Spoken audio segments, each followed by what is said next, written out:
하나님의 나라에 대해서 함께 말씀을 나누도록 하겠습니다. 우리가 사람들 중에 보면 말이 먼저 앞서는 사람들이 있습니다.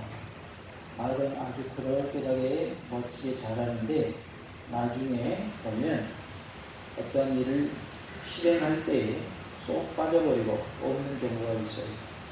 그러면 그 다음에는 그 사람의 말이 신뢰가 갈까요? 안 갈까요? 신뢰가 안 가죠.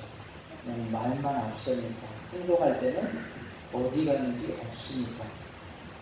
우리가 신앙생활을 함에 있어서도 말은 그럴듯하게 정말 믿음 있는 것 같은데 믿음의 자리에는 없고 복음의 열매도 없고 신앙생활의 열매도 없는 성령님의 열매도 없는 그런 모습을 보게 되면 저 사람은 무엇뿐이구나 말뿐이구나 라는 것을 알 수가 있습니다.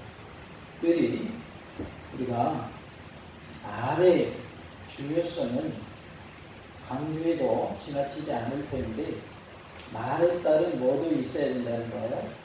행동도 있어야 된다는 거예요. 이게 바로 말의 능력인 것이죠.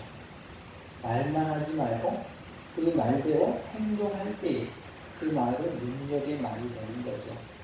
아무리 좋은 말도 행하지 않는 말이라면 말뿐이라면 그것은 아무런 의미가 없을 것입니다.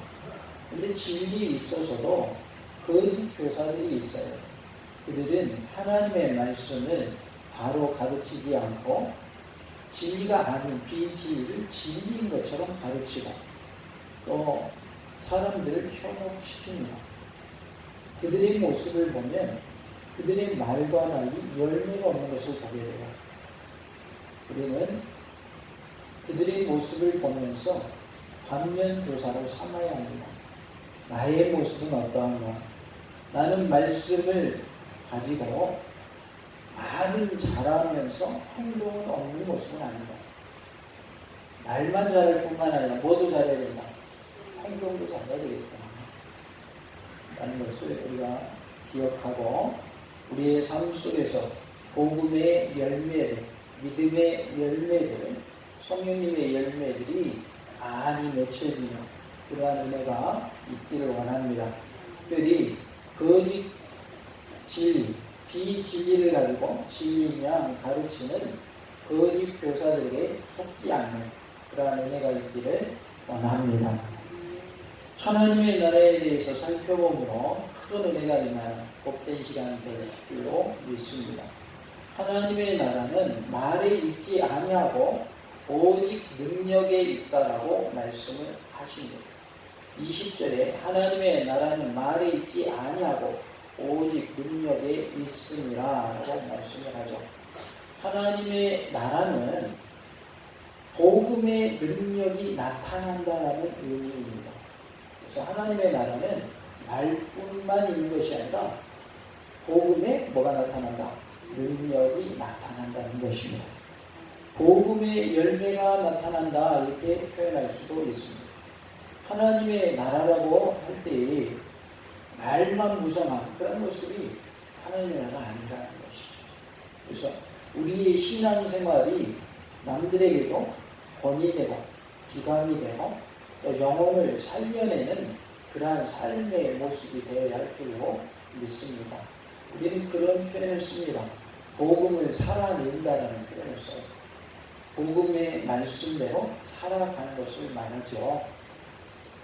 하나님의 나라는 말에 있지 아니하고 오직 능력에 있다라고 말씀을 합니다. 하나님의 나라는 복음의 능력이 나타납니다. 우리가 교회하면 뭘 교회라 합니까? 예수를 믿고 있는 구원받은 성도들의 모임을 교회라고 해요. 다시 말하면 성도인 내가 뭐예요? 교회인 것이죠. 그래서 교회하면 내가 바로 교회인 것처럼 우리가 복음의 능력을 나타내는 것도 누가 나타내야 돼요? 내가 나타내야 되는 것이죠. 다른 사람이 복음의 능력을 나타내는 게 아니라 바로 예수를 믿고 있는 내가 복음의 능력을 나타내야 한다는 것입니다. 하나님의 나라는 예수님의 교훈 속에 자주 등장을 하는데요. 주로 공관복음에서 많이 나오는 말씀입니다. 그런데 바울 서신 가운데에서 고린도전서에서 하나님의 나라라는 표현이 가장 많이 쓰이고 있습니다. 일반적으로 하나님의 나라는 그리스도 예수의 성육신과 재림으로 성취될 메시아 왕국을 말하고 있어요. 그러니까 초림으로 인한 메시아 왕국은 이미 이루어진 것이죠. 재림으로 인한 메시아 왕국은 앞으로 이루어질 하나님의 나라죠. 그래서 지금 우리가 살고 있는 이 시대도 하나님의 나라에 속한다라고 할 수 있습니다. 이미 예수님, 초림에 예수님 오셨기 때문에. 그리고 재림하심으로 인하여 이루어질 메시아 왕국, 하나님의 나라는 앞으로 이루어질 나라이지요. 그래서 대체적으로 하나님의 나라 하면 두 가지 의미가 있습니다. 이 세상 끝날에 도래하게 된 하나님의 신천신지, 우리가 앞으로 오게 될 하나님의 나라를 말하고, 두 번째는 그리스도 예수의 초림으로 인해서 이미 성도들 가운데 실현되고 있는 하나님의 나라, 즉 하나님께서 성도들 현재 영적으로 지배하시며 그들의 삶 속에서 그의 능력을 나타내 보여주신다는 의미의 하나님 나라입니다. 그러니까 현재 하나님 나라를 지배하고 계신 그것이 곧 뭐인 거예요? 하나님의 나라인 것입니다. 앞으로 이루어질 하나님의 나라와 지금 현재적으로 이루어져 가고 있는 하나님의 나라, 두 가지 의미가 있습니다. 바울이 하나님의 나라라는 말을 사용한 것은 두 번째 의미로 사용한 거예요. 그러니까 현재 우리가 하나님의 지배를 받는 삶, 하나님의 말씀의 지배를 받는 삶, 성령님의 지배를 받는 삶을 사는 것. 그것이 곧 무슨 나라라고요? 하나님의 나라다라고 표현하고 있습니다. 20절에서 바울이 하나님의 나라의 개념을 도입하여서 고린도 교회 성도들 책망한 것은 고린도 교인들이 고린도전서 1장 5절과 6절 그리고 4장 8절에 시사한 대로 모든 구경과 지식의 풍족한 수준에 있었어요. 그러니까 그들은 지적으로 보면 수준이 높았어요, 낮았어요? 수준이 높았어요. 그러나 생활의 실질적인 모습은 하나님 나라의 백성으로서의 삶을 살았을까요? 못 살았을까요? 못 살았다 그 말이에요. 하나님의 나라와 거리가 먼 시기와 심한 분쟁이 있었어요. 그것이 어느 교회의 모습이었어요? 고린도 교회의 모습이었어요. 그러니까 지식적으로는 너무나도 그들이 뛰어난 거예요. 성경 지식을 많이 안다 이렇게 볼 수가 있어요. 하나님의 말씀 무엇인지에 대해서 잘 안다. 그런데 실제적인 삶에 있어서는 그 말씀대로 사는 것이 어땠다? 지극히 부족했다는 말이죠. 아는 거하고 실제로 사는 거하고 어떻다는 거예요? 어떤 모습이에요? 전혀 다른 모습으로 사는 거예요. 아는 것은 머리가 뛰어나단 말이에요. 지식이 많단 말이에요. 그런데 삶 속에서 그렇게 살지를 않았던 것이죠. 그러므로 하나님의 나라는 뭐에 있지 않고 말에 있지 않고 오직 능력에 있다라고 하는 바울의 말은 그리스도 예수로 말미암은 성도들의 새로운 삶과 그 능력을 암시하고 있는 거예요. 우리는 예수님 안에서 새로운 삶을 살아야 된다는 거예요. 변화되어야 한다는 거예요. 옛사람을 벗어버리고 새 사람을 입으라는 거예요. 그리고 능력의 삶을 살라는 거예요. 능력의 삶은 열매 맺는 삶을 말합니다. 마귀 끌려다니지 않는 삶을 말합니다. 말씀의 지배받는 삶이요 성령님의 지배받는 삶을 말하고 있어요. 그것이 바로 능력의 삶이라는 말이에요. 하나님의 나라는 말에 있지 아니하고 무엇에 있다고요? 능력에 있다. 이것이 곧 그 뜻입니다. 그러니까 하나님의 나라 그러면 우리는 천국 이렇게 우리식으로 천국 이렇게 생각하면 이 땅에서 사는 거는 뭐인 것처럼 생각이 돼요? 별개인 것처럼 따로인 것처럼 생각을 한단 말이에요. 그러나 하나님의 나라는 현재적인 하나님의 나라다. 미래적인 하나님의 나라는 앞으로 올 것이지만 지금 현재 우리 하나님 나라에 살고 있다는 거예요. 그렇다면 하나님 나라의 백성으로서의 삶을 뭐해라? 살아라 그런 말이에요. 머리로 아는 것 중요합니다. 필요 없다는 뜻이 아니에요. 왜냐하면 하나님의 말씀에 대해서 바로 알지 못하면 거짓 교사들이 말하는 거, 이단들이 말하는 거 우리 뭐 할 수밖에 없어요. 하나님의 말씀에 대한 지식이 없게 되면 속을 수밖에 없어요. 속을 수밖에. 누구라고 말하면 다 아실 텐데 그분을 따르는 무리들이 상당히 돼요.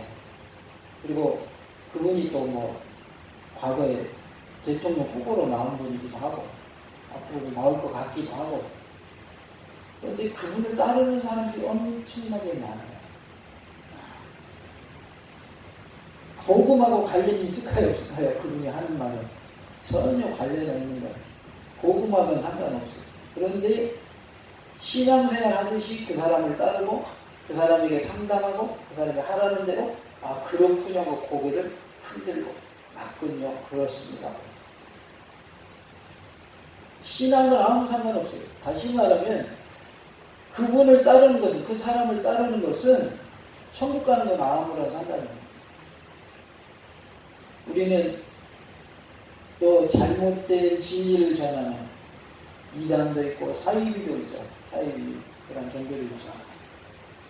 그런데 거기에 사람들이 많이 따라간다는 거예요.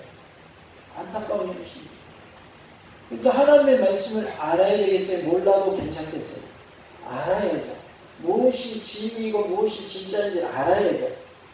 그런데 더 중요한 것은 아는 것을 그치지 말고 말씀대로 행하라는 거예요. 그것이 하나님의 나라를 이루어가는 것이다. 그러니까 미래에 우리가 들어갈 천국만이 천국이 아니고 지금 우리가 살고 있는 이 땅에서도 뭘 이루어야 된다? 하나님의 나라를 이루어야 된다는 말이에요. 다른 표현하면 천국을 이루는 삶이 돼야 돼요. 천국은 죽어서만 가는 것이 천국이 아니다. 그래서 천국이라는 표현보다는 하나님의 나라라는 표현으로 우리가 적용을 하면 더 와닿겠죠. 우리의 삶 속에서 하나님의 나라를 이루어가기를 원합니다. 그리스도 예수님으로 말미암은 새로운 삶이 되어야 하고 능력이 나타나야 한다는 것입니다. 고린도 교인들의 삶의 공동체, 곧 교회 속에서 구체적으로 드러나는 복음의 능력과 사랑의 실천을 요구하고 있는 겁니다. 복음의 능력이 나타나야 된다는 어디 안에서? 교회 안에서. 신앙 공동체, 삶의 공동체 안에서 복음의 능력이 나타나야 된다는 거예요. 사랑을 실천하는 거예요. 성도 간에 서로 돌아봐야 될까요? 나 몰라 해도 괜찮습니까? 서로 돌아봐야 돼요.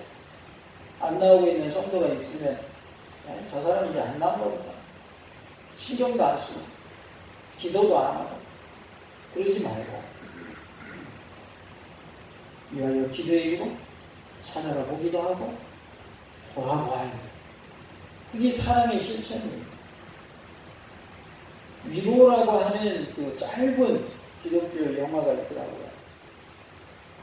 그래서 한 사람이 산속으로 갔는데 거기에 카페가 하나 있는 거예요. 산속 깊은 곳에 가서 보니까 이제 그 가게 주인 한 사람이 있고 그런 걸 아주 잘 해주셔서 잘 지어주고 그런데 그 사람이 거기 찾아온 사람에게 당신은 위로가 필요한데 누구 하나 어느 누구 한 사람도 당신 위로해주는 사람이 없군요. 아니 어떻게 하셨어요? 아니 그냥 그런 것 같아요. 그러면서 그 사람 이름을 부르는 거예요. 그러면서 이름도 말하니까 어떻게 하셨냐? 그러면서 이제 커피를 권하면서 커피를 내오는 거예요. 얘기하는 중에 내가 삶이 힘들어서 자살하려고 한 사람 얘기를 좀 해도 될까요? 그 사람 얘기 좀 들려주고 싶습니다. 그러니까 그럼 하시라. 한 사람이 너무 힘드니까 빚이 많이 져가지고 빚을 많이 져서 방법이 없으니까 죽으려고 수면제를 수시간 먹었다. 그런데 안 죽었어. 그런데 그 다음에 이 남자가 산속으로 또 걸어 들어가요. 왜 들어갔을까요? 또 죽어요. 무슨 음성이 들리냐면 죽어라! 그 사람 귓가에 그런 소리가 들려요. 나 준비한 거 아무것도 없는데 그랬더니 너 목에 넥타이 있지 않느냐? 그거 매달아 죽어라. 그 다음까지 내가 넥타이를 꽉 묶고 목에 딱 걸어내. 그 순간에 안으로부터 전화가 온 거예요. 힘들지? 여보, 내가 당신이 기도하고 있는 거 알지? 힘내. 근데 또 다시 또 매달려고 시도를 하는데 십자가가 뭐예요? 교회 경탑 십자가. 그래서 그 교회를 찾아갔어요. 그랬더니 그 목사님이 위로를 해주는 거예요.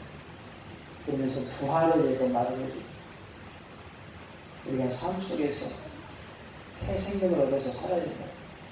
거기에서 하룻밤 지내게 되고 이하여 기대주고 했더니 이 사람이 15년 후에 그 교회 다시 찾아가요. 그러면서 자기가 이제 목사님 돼가지고 첫 사례비 받아가지고 가져왔다. 근데 그때 마침 이 목사님은 짐을 싸고 있었어. 왜? 개척을 했는데 시골 교회예요. 농어촌 교회인데 성도가 이제 한 명도 없는 거예요. 그래서 3월 뭐 둘이만 내려요. 그래서 이제 오늘까지 하고 내일부터는 짐 싸서 떠난다 이러고 있는데 그분이 찾아와요. 그러면서 나 알겠나? 아, 누구시냐? 제가 그때 찾아왔을 때 저를 위로해 주셔가지고 제가 이렇게 목사가 돼서 그러니까 이제 이 부분에는 누가 누구를 위로해 주냐면 죽으려고 자살을 시도했던 그 목사님 된 그분이 자기를 살려준 자기를 따뜻하게 맞아줘가지고 살려준 그 사람을 그 목사님 위로하는 거예요. 그러면서 이제 다시 카페로 돌아오면 카페 장면으로 돌아가면 뭐는 말하냐면 우리는 위로해 주는 사람이 따로 있는 것이 아닌 것 같습니다. 서로가 서로를 위로해 줘야 되는 것 같습니다.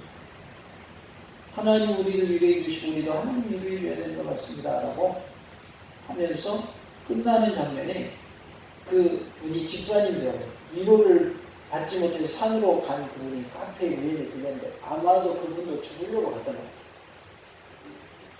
그런데 카페에서 그 자살하고 했던 사람의 이야기를 듣고서 이분이 이제 전화를 하는 거예요. 누구한테? 자기 교회 목사님. 목사님 코로나 때문에 힘드시죠? 힘내세요. 아예 집사님 뭔 일이요? 웬일로 전화했어? 아이 다 힘들지만 목사님 우리가 있잖아요. 힘내세요. 그러면서 영혼을 끊지 마요. 그런데 그 전화를 받은 목사님이 누군지 아세요? 자살하려고 했다가 나중에 목사님인데 그 목사님이 교회 성도예요. 우리는 서로를 위로해 줄 수 있는 존재가 되어야 돼요. 서로를 돌볼 수 있는 그런 모습이 되어야 돼요. 나는 위로 받아야만 되는 게 아니라 나도 남을 위로할 수 있다는 것을 기억하시기 바랍니다. 우리는 다른 사람에게 상처받지 않는 것에 민감할 것이 아니라 다른 사람에게 상처를 주지 않는 것에 민감해야 되는 거예요. 툭하면 나 시험에 들었어. 나 상처 입었어. 그러지 마시고 어떻게 하면 다른 사람에게 상처를 주지 않을까 여기에 민감해야 되고 여기에 예민해야 되는 것이지 툭하면 상처 입고 툭하면 시험에 들었다 하고 그건 아니라는 말이죠. 서로를 위로해 줄 수 있는 은혜가 있기를 원합니다. 죽으려고 갔다가 그 카페의 주인 만나가지고 나도 힘들지만 목사님도 힘드시겠구나. 전화 한 통화. 저한테도 전화 좀 주세요. 목사님만 성도들한테 전화해야 돼요? 서로 위로하자는 말이에요. 서로 위로. 얼마나 힘드셔요. 코로나 때문에. 그죠? 서로가 서로를 위로해주는 그런 관계가 되기를 원합니다. 사랑을 실천하자는 말이에요. 사랑을 실천. 우리는 삶의 공동체고 믿음의 공동체입니다. 신앙 공동체입니다. 그러하게 우리는 서로를 돌보아야 하고 서로에게 사랑을 베풀어야 돼요. 그 실천이면 관심을 갖는 거예요. 관심. 누가 아프다 그래도 관심도 없고 뭐 알아서 낫겠지. 그게 아니라 전화 한 통이라도 해주고 그분의 건강 회복을 위해서 기도해주고 내가 안 아프면 다른 사람을 위해서 기도해주고 내가 아프면 다른 사람도 나를 위해서 기도해주고 이렇게 서로가 서로를 위로해주고 격려해주고 돌봐주고 관심 가져주고 사랑을 베푸는 관계가 돼야 된다 그 말이에요. 이것이 하나님의 나라이죠. 천국 가야만 죽어서 천국 가야만 천국이 아닙니다. 살아있는 동안에도 천국의 삶, 하나님의 나라를 이루어가는 사람이 되시기 바랍니다. 하나님의 나라는 말이 있지 아니하고 할 때 말이란 그 단어는 로고스라는 단어예요. 말이 있지 아니하고 라고 했는데 말은 능력과 대조적인 개념으로 사용되었습니다. 말에 상응한 내용이 따르지 않는 단순히 헛된 말을 말하고 있는 거예요. 말은 했는데 말에 따른 행동이 따르지 않아요. 그래서 그것은 무슨 말이 돼버린 거예요? 헛된 말이 돼버린 거예요. 쉽게 얘기하면 거짓말이 되는 거예요. 거짓말. 내가 너 도와줄게. 도와줄 줄 알았어요. 근데 연락해봤더니 연락 두절. 전화 안 받아. 그럼 그 사람이 헛된 말을 한 거죠. 거짓말을 한 거죠. 말을 했으면 말하는 대로 뭐 해야 되는 거예요? 그대로 실천해야 돼요. 그대로 행동으로 옮겨야 되는 것이죠. 능력은 가시적인 것으로서 예수님께서 그의 왕국을 선포할 때 나타났던 기적들을 의미하는 것으로 이해할 수도 있지만 20절 본문에서는 인간의 공허한 웅변과 대조를 이루는 능력을 말합니다. 곧 하나님 나라에 대한 지식으로 인해서 변화된 품성, 새 사람으로서의 옛 사람을 벗어버린 의와 거룩함과 화평을 이루는 실제적인 모습을 말하고 있어요. 그래서 의의 삶, 거룩함의 삶, 화평의 삶을 사는 것이 곧 능력의 삶이다. 같이 해볼까요? 의와 거룩함과 화평의 삶이 능력의 삶입니다. 서로 싸워야 돼요. 서로 화목해야 돼요. 화목해야 돼요. 그게 능력의 삶입니다. 서로 사랑합시다 말려내고 뒤에 가서 막 싸우고 시기하고 질투하고 그거는 능력이 아니죠. 오히려 능력이 없는 모습이죠. 바울은 인격과 삶의 변화, 즉 행동으로 나타나는 능력을 강조하고 있습니다. 우리 인격의 변화가 이루어져야 하고 우리의 삶의 변화가 이루어져야 된다. 행동으로 나타나야 된다라고 말씀합니다. 헛된 말과 지식, 즉 교만 속에, 영적 교만 속에 열매 없는 신앙생활을 바울은 고발하고 있는 거예요. 열매 없는 신앙생활이 되면 안 된다. 헛된 말, 헛된 지식 소용없다는 거예요. 열매가 주렁주렁 맺혀지는 신앙생활이 되시기 바랍니다. 말만 번지르하게 잘하는 사람들의 모습을 교만의 모습으로 오늘은 말하고 있어요. 영적 교만이라는 거예요. 난 많이 안다 이거죠. 나 성경 얼마나 많은지 알아? 나 창세기부터 계시록까지 다 알아. 물어봐. 내가 다 알려줄게. 지식적으로 보면 안다 이 말이에요. 그런데 삶이 없어요. 그게 무슨 삶이라고요? 교만의 삶. 교만하기를 원하십니까? 겸손하기를 원하십니까? 다 겸손한 자 되시기 바랍니다. 곡식은 익으면 익을수록 어떻게 하는 거예요? 고기를 숙여요. 벼 보세요. 벼 많이 익었죠? 안 익고 아직 이제 익어가는 곡식 벼도 있지만은 익은 곡식들은 어떻게 돼요? 고개를 숙입니다. 고개를 숙이죠. 아주 요란한 수레가 된다. 하나님의 나라는 말에 있지 아니하고 오직 능력에 있습니다. 하나님의 능력받아서 행하는 능력의 삶이 다 되시기 바랍니다. 능력의 사람 됩시다. 말씀의 능력을 소유하시기 바랍니다. 말로 그치지 말고 말의 능력이 나타나야 된다는 말이에요. 복음의 능력이 나타나야 합니다. 우리의 삶은 수박 겉핥기식의 삶이 되면 안 됩니다. 진실된 모습이 되어야 합니다. 정말로 우리가 말에 그치는 것이 아니라 복음의 능력을 나타내는 그러한 삶이 될 수 있기를 원합니다. 그리스도 안에서 일만 스승이 있으되 아버지는 많지 아니하니라고 15절에 말씀을 합니다. 근데 여기서 스승이라고 번역된 단어는 파이다고구스라는 단어인데 엄격하게 말해서 스승이라고 할 수 없는 지위입니다. 이들은 아버지의 지도대로 아들을 가르치며 아들이 아들로서의 예의 범죄를 지킬 수 있도록 돌보는 노예들을 말하고 있어요. 갈라디아서에서는 몽학 선생으로 표현되기도 합니다. 이들은 아들을 학교에 데리고 가고 데려온 수행원에 지나지 않습니다.